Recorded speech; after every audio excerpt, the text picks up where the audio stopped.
Welcome to the final stage of our curriculum, Module F12, the FEMA Advisor Playbook. You will not find any new regulations or unexamined legal statutes in this module. Instead, the objective here is translation.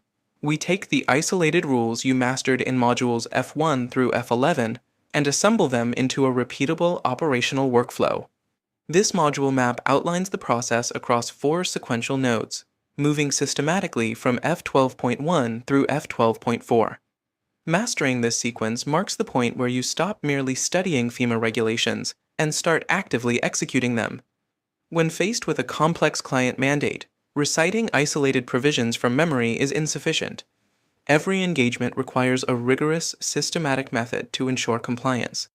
Your responsibility lies in accurately classifying the transaction, engaging the authorized dealer bank properly, and structuring the entire compliance framework.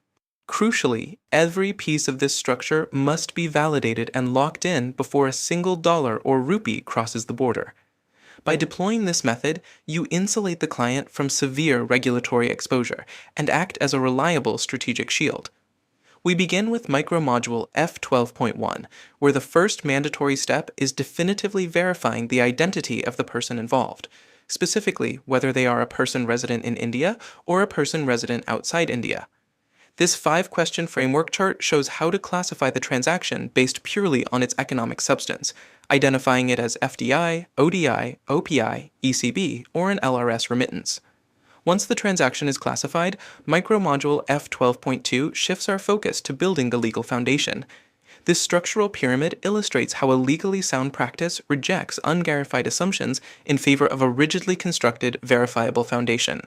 A robust opinion traces exactly to statutory sections, specific rules, and RBI master directions, built sequentially upward through this 4-tier hierarchy. Combining precise economic classification with a strict source stack strips away ambiguity, yielding a legally unassailable opinion.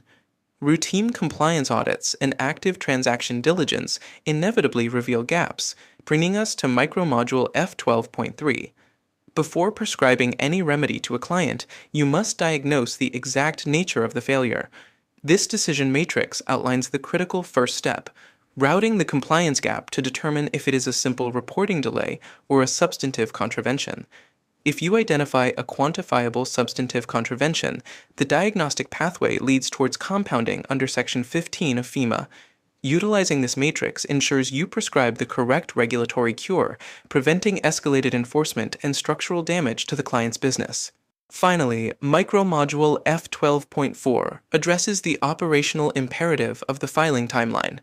Professional discipline requires you to map out every single reporting obligation before any capital changes hands. This horizontal timeline maps primary equity and foreign investments, charting deadlines for forms like FCGPR, FCTRS, FLA, and Form DI. The same applies to debt and outward investments, tracking Form ECB1, ECB2, Form FC, the Annual Performance Report, and Form OPI.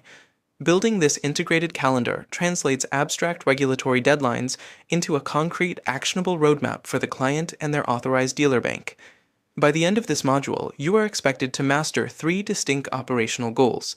First, you will classify transactions using the 5-question framework. Second, you will build a reliable 4-tier legal source stack. Third, you will triage contraventions and map the reporting calendar. Let's begin. The final objectives represents your final transition from a student of the regulations to an active, reliable practitioner. It is time to step into the playbook and finalize your methodology. Let's begin the final operational module.